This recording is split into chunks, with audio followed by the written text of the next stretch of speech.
Hey there, it's me. I'm me. Me here. Back again for another tutorial on how to mod things in Super Mario 3D World plus Bowser's Fury. Now, wasn't completely sure on what to do my next tutorial on, so I immediately went to everybody's comments and questions that they left both on the Game Banana page of my last tutorial and in the comments of it as well, and it seems like there are a lot of things people want to know, but there was one thing that people asked about the most, which was adding custom models, which understandably, it's desirable to want to add custom models. It's really cool to have your own custom, like your own stages or your own character models or your own enemy models. Changing the look of the game is one of the most popular kinds of mods that we have, is all of those character model mods and stuff. Now, this isn't going to go over character models specifically because I personally do not replace character models. I do custom level assets. So that means everything is stationary. I don't animate things because I'm not an animator. I don't really know how to animate things. So I just make the stationary stuff. If you want to know how to do the more complicated stuff, definitely go join the Super Mario 3D World modding Discord. There's a lot of modelers and animators on there who make some really fantastic stuff. They will tell you some more specifics. And generally, if you have any question that I haven't answered yet, or that you can't find an answer to on my videos or anyone else's videos, go join that Discord. They will help you. They're very friendly. They're ready to help anyone. The link to the Discord will be in the description, as well as a link to whatever tools that I'm using here. So, tools. That's your first step. In anything, you need to make sure that you have the right tools to start out. So specifically for importing a model, you're going to need a program to work with the model. Right here, I have Blender. This is my modeling program of choice, mostly because it's free, but also because it's very good. If you don't have one, I do recommend Blender, again, because it's free and because, you know, it can do a lot of stuff that pretty much any other modeling software would be able to do, but it's free and open source, which I'm a big fan of. You're also going to need Switch Toolbox, which is one of the other programs that I use a ton when making my mods, right up there beside Spotlight. Speaking of Spotlight, you are going to need Spotlight. Once again, link in the description of this video and the last video. And of course, big shout outs to the people who made these programs, Jupahi64, as well as everyone who contributed to Spotlight, the whole team behind Switch Toolbox. There's a lot of people who work on Switch Toolbox, and obviously all the people who worked on Blender. Forgot to credit people in the last video, so I'm trying to be a little bit better on that because you guys should definitely know the great people who are making your great tools because they deserve some recognition. All right, enough talking. Let's import a model. First things first, we need to make sure that we can work with 3 different file types. Blender can work with all 3 of them, which is good because it's a nice default choice. The first file type you're going to need to be able to work with is a collada file, a .dae file. That's just a general model file. All of these are general model files, but they have some slight differences, and I'll explain the differences as I get to them. So this one is for your view model, the stuff that you're going to see in-game, and it has one big difference between the other type of model that we use for a view model. That second type of model is an FBX, a .fbx file. Now these files are different from a cold data file in one form only. It's definitely not the only difference between these 2 files, but it's the one difference that really matters for this. An FBX file, the model in the file is 1/10 the size it would be when it actually gets placed in game. So basically, just imagine when you're working an FBX file that whenever you put it in game, it gets blown up to 100 times its size, and if you're working in a collada file, it's going to be the same size. I like working in the FBX because smaller models are easier to work with in Blender because they don't cut off geometry and stuff, and then if I ever need to scale it up to a collada file, all I have to do is scale the whole thing by 100. And that's the big metric. FBX is 1% the size of a cold data file. Finally, there's a wavefront.obj file. These files are used pretty much exclusively for the collision model. You can import them as a view model, but they're basically equivalent to a collada file, so there isn't really a point. But if you want to add collision to your models, this is the file type you need to set it to. It will not accept any other file type to import collision. Now that we have the file types out of the way, we're going to need to actually import the models into our modeling software to get them ready to be placed in game. So I already have a model prepped. It is a .dae file, which means it's going to be very big in Blender. You can see over here. All right, so I'm going to resize this to the size of an FBX file. Just for the sake of showing you guys what the size difference is, I'm going to type in 0.01 into every single one of these boxes. So that is 1/100th of the size. And there we go. You can see what it is now. It is Tip Top Tower, my custom level that I made. This is the model for it. So now it is 1/10 the size, and the textures are already mapped to it. They don't load in Blender right here because Blender cannot find them because they're in a different file. But they are there. Basically, I'm skipping the whole modeling process. I'm not going to teach you how to 3D model because I'm not a good resource for that. I do not know how to professionally 3D model. I'm not a professional 3D modeler. Most of Tip Top Tower was made with basic shapes. You can see like the cylinders. These things here are half spheres. These are just cubes, and then I took some extra models from in-game and then placed them on top to kind of pretty it up a little bit more. But yeah, it's not the most impressive model in the universe, so you don't have to model something brilliant. You can put a cube in-game if you want. Yes, so I am going to, for the sake of example, I've shrunk this down to the proper size and I'm going to export it as an FBX file. Now that we have the view model exported, we don't need it anymore, so we can just delete the whole thing. Next is collision. Now collision in general should be different from your view model. If you use your view model as collision, you're going to get a lot of lag in certain places, and you're generally going to get some wonky collision with certain sloped parts of the ground and little divots in the ground. So you don't want that. So you want to map out your own collision to be a bit simpler. You can see here that this is a lot more simple geometry. There's no rounded edges on these half spheres. These cylinders are slightly lower poly than the ones in-game. These are literally just squares. You can see all of the squares are just big, like rectangle cube things. And then the base, once again, is another big low poly cylinder. So this is basically all you need. This is like bare bones as it gets. This is the collision. But here's the thing. This is scaled to be an FBX file, which we're not exporting it as an FBX file. We're exporting it as an OBJ file, which has the same size thing as a cold data file. So I am going to go to resize and set it to 100. It is now 100 times its size. And if you are getting inconsistencies in your scaling, whenever you scale it up, it doesn't line up with the model that you made for the view model, make sure that you are scaling it up from the proper location. Now, I'm lucky enough for this to be at the origin already, but if it's not at the origin, this is a Blender specific thing, but there's an option up here that lets you select a 3D cursor. And that 3D cursor is this little red and white circle in the middle, and if you ever need it in the origin, you can just press Shift S and then click on cursor to world origin. It'll snap it to the world origin, and then you can resize from the origin. You always need to resize from the origin. So there we go, we can export this as a wavefront file. All right, and that's our two models done. As long as you've got your materials and your textures ready, you are absolutely ready to start putting these in game. We need to go into Switch Toolbox. So I already have a file prepared, but what you're going to want to do is you're going to want to pick an object that already exists in game and then copy its big SZX file. Now, if you have Switch Toolbox installed, it's going to have this icon for you, and it's going to auto open with Switch Toolbox. And that's what you want. You want to open it up in Switch Toolbox. Now I've picked this Climb Mountain Step C. If you remember the last video, if you watched the last video, we went over the fact that in the files, the levels are called different things, and that also carries over to their object files. So Climb Mountain is from Climb Mountain Stage, which is actually 1-3 Mount Beanpole. This organization stays consistent. If there are moving objects, they're usually named something different. Usually they're called parts.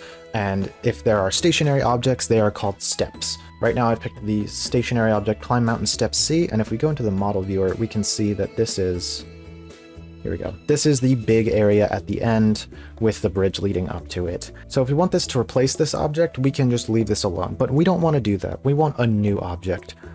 So very quickly, outside of Switch Toolbox, you're going to want to rename the main file. I'm going to rename it tip-top-tower,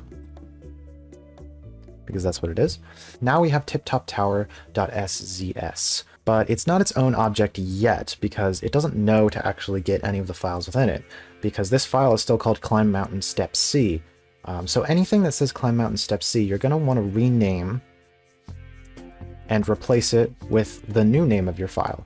So this attribute, when you're renaming this attribute file, remember to keep the attribute at the end, otherwise it won't recognize it as the attribute file and it will not take from it. But otherwise, you don't have to worry about much.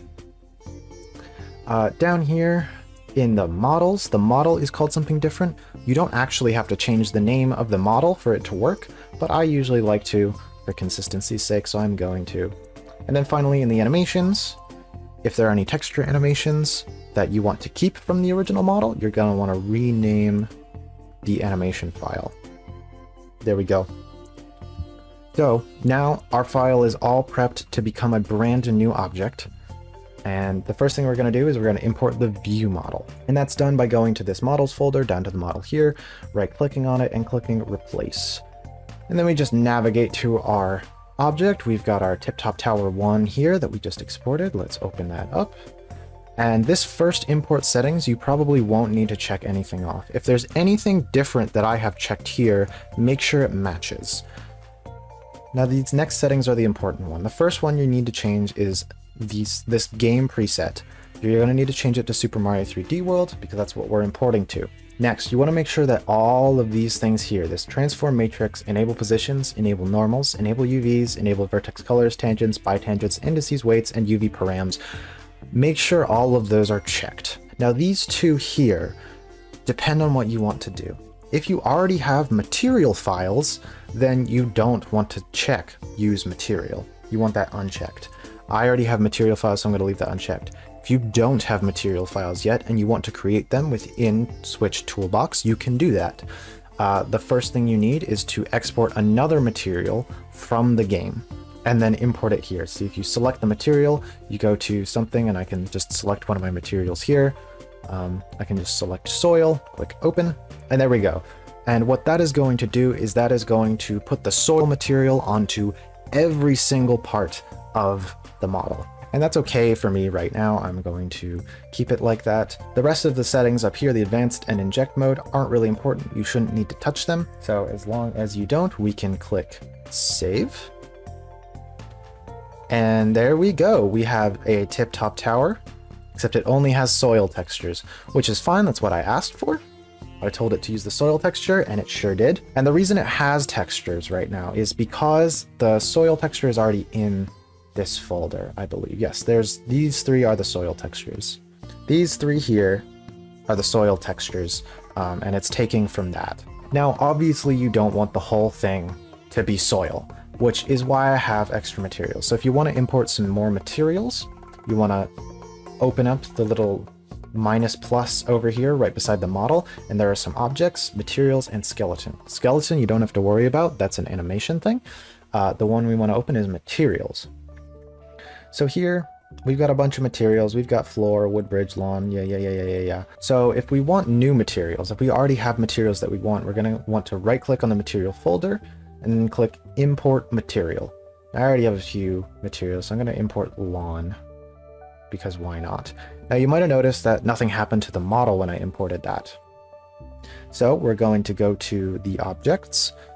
Just click on the first one, for example, and go to the right over here in material information, right beneath transform and shape info. There, it is currently taking from floor 01T. We don't want that. We want it taking from our new lawn material, which should appear at the bottom. And there we go. It already has textures, but if it didn't have textures, all you would have to do is go to textures, click import texture, and then find the textures you want. For example, mine are lawn OODM, and then you would click open. I'm not going to click OK on this because I already have a lawn texture, but you would click OK and then the lawn texture would be in there, and then as long as it's defined here properly, it would become a lawn. So let's just say I'm satisfied with this. Let's just say it's dirt tower now with a bit of grass on top. Obviously you wouldn't want it to look like this. There's a bunch of different surfaces that I have here that are all mapped to different materials, but I'm not going to map them because that would take forever and we don't need to do that. What we really need to do is we want to get collision in because we don't have collision for this model yet, but we do have a collision model. So up here, the tiptoptower.kcl file, it's always the KCL file. That is your collision model. So if you open that up, we can see it's still the collision model for the model that we just replaced. So what we're going to do is we're going to right click on it, click replace. And if you right click on it and it doesn't have a replace option, just double click on it so that it gets the plus beside it. That's all you need to do. And then you can click replace. And then we find our collision model. We click open. And here we have a material selection. I only have one material over here and one mesh. There are a few ways you can split up your model. You can define materials in your modeling software to divvy up where the land is, and we'll get to why that's important later, or you can make them completely separate meshes. Most of the models in-game use separate meshes instead of defining them by material.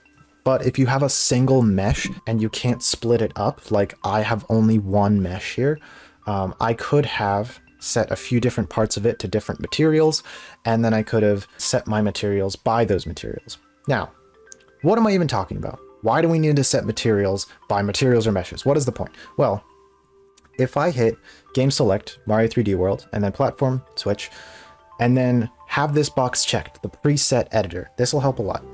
Now we can click on our 1 selection, 2 if you split it up in whichever way you want. And then we can go down here and we've got some options. We've got a camera option, a floor option, a material option, and a wall option. The wall options, there's a no action option. However, that doesn't seem to affect anything as far as my testing has confirmed. And the camera options, these are basically just don't let the camera go through the object or do let the camera go through the object. Once again, it's not super consistent and I'm not quite sure that's exactly what they do. So the best idea is to just leave these two alone, because unless you want something super specific to happen that these do help you with, you won't need to change them. The ones you will need to change are floor and material. Here's that material we keep talking about. Lots of materials here, but this material is the capitalized M material, and then the lowercase m material are the materials you put onto your object in your 3D modeling software. It's really confusing and not helpful, which is why you usually define it by mesh. But right now, we have a material of none, so we're going to want to change that. This is an aesthetic thing. This changes what particles come off when you interact with the object, as well as which sounds are played when you interact with the object. If you have an object that's icy and you want those squeaky little ice shoe sounds when Mario patters along it, you want to click ice. If you want Mario to clip-clop along on with his boots on the stone, you want to click stone. If you want a bunch of grass to fly up when Mario runs across it, you want to click lawn. They're pretty self-explanatory, and if you're confused about which one you should pick, try and find an object in-game that already has one of these defined, and then find them. You can find their attributes in the attribute.byml file. That's where you'll find these, and you can figure out which of these codes to input. So I'm just going to make it metal, because why not? And the next thing you want to define is floor. Floor is the fancy option that lets you make the floor as lava mods. It does more than that, but that's its main function, right? We can turn things into lava, and that's all we're gonna do. So the options you have here are climb slope, damage fire, ignore touch, needle, poison, skate, and slide. Now a few of these are pretty self-explanatory. Poison and damage fire are the insta-kill poison and the insta-kill lava. Needle just damages you when you touch it.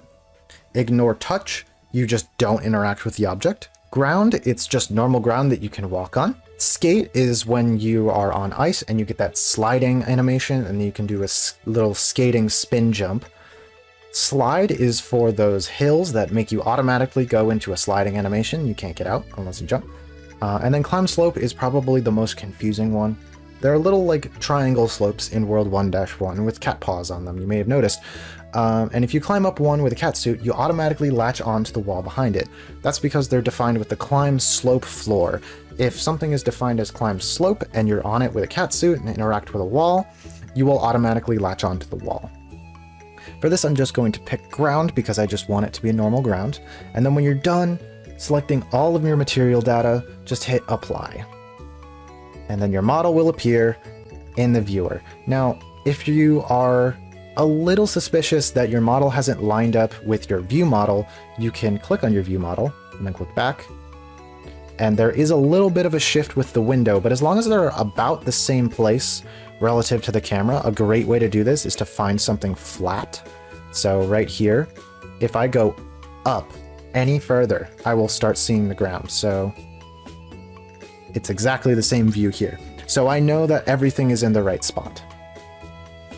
So once you have everything lined up, renamed, all of your materials are set, you're ready to click this button right here, the save file. And it's going to ask you compress file with YAS0. You're going to click yes, and you're going to wait a little bit. And then it's going to say save notification, file has been saved. All right, and then you click OK.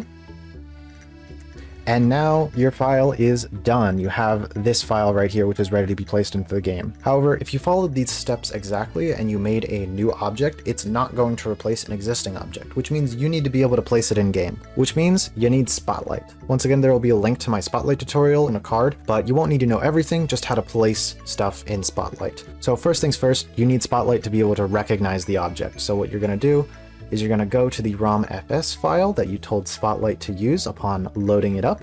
You're going to go to the object data folder, and then you're going to take your new object, my tip-top tower, you're going to copy it, and then paste it.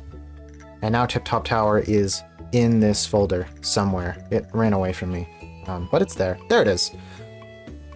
All right, and you're going to close it, and then you're going to open Spotlight. And when you open Spotlight, you're going to click Options, in File Options, and then go to your databases and click Rebuild. This is so Spotlight, it will for sure know that you placed a new model in there. All right, all done there. And now we can open the level. Let's just open 1-1. Depending on what you've replaced, it's going to be in the same class. So like this Goomba has a class name of Karibo. This land has a class name of Fixed Map Parts. So the thing we replaced was in Mount Beanpole. So let's take a look at Mount Beanpole to see what class the object we replaced is. So let's see. Over here, here's Climb Mountain Step C. It's in the class of Fixed Mapped Parts. So that is the class that I'm looking for to place my new object. I'm going to go into Edit, Add Object, and search for Fixed Map Parts. And then in the object name, I'm going to type in Tip Top Tower. It won't show up on the little drop-down menu here, but as long as you've done everything right, it'll be there. So here's my tip-top tower. It's very, very big. Let's make it smaller. Let's make it like 1% or 10% the size. Let's make a little miniature tip-top tower. There it is. Beautiful. Look at it. It's so cute. It's so cute. That's perfect. And you can like drag it around the level however you want. I'm just going to leave it there, and then I'm going to hit save as, and now all we have to do is put these files in game and then load up level 1. All right, the next step of the process is to wait for Yuzu to open up, and then remember to hydrate while doing so. I'm gonna hydrate again because I'm thirsty, and not just in a gay way. All right, here we are. We're gonna go into 1-1 and check out our changes. Let's see where our brand new object has popped up. So we load in. There's Tip-Top Tower. Little mini Tip-Top Tower. We can walk on it. The collision model has worked. It's a lot easier to get to the top than the actual level, but hey, that's okay. And you can see as I'm interacting with these complexly modeled edges of these cubes. Ooh. Yeah, there's a little bit of lag when I pop in here. And you see that's because I'm interacting with a lot of objects at once. There's a lot of glitchiness going on. So that's what happens when you have a collision model that's too detailed. Because I've scaled it down, it's technically more detailed than it would be if I were to scale it up. So, you know, just watch out for that. If your object is smaller, you're going to want less detail than if your object was bigger. Yeah, so there you go. There is a nice soil tip-top tower for you. There is how to import models into 3D World. If you have any suggestions on what I should try to cover next, or any questions on this method, or anything to suggest to help make this method better, definitely leave a comment below. If you have more information to help people out with this specific kind of modding, leave it below. I'll add a summary of what you said to the description, just so that everyone can see as much information on this as possible. Yeah, thanks so much for watching. I hope you learned something, and I hope you're ready for some more stuff soon. I don't even know how to end tutorials.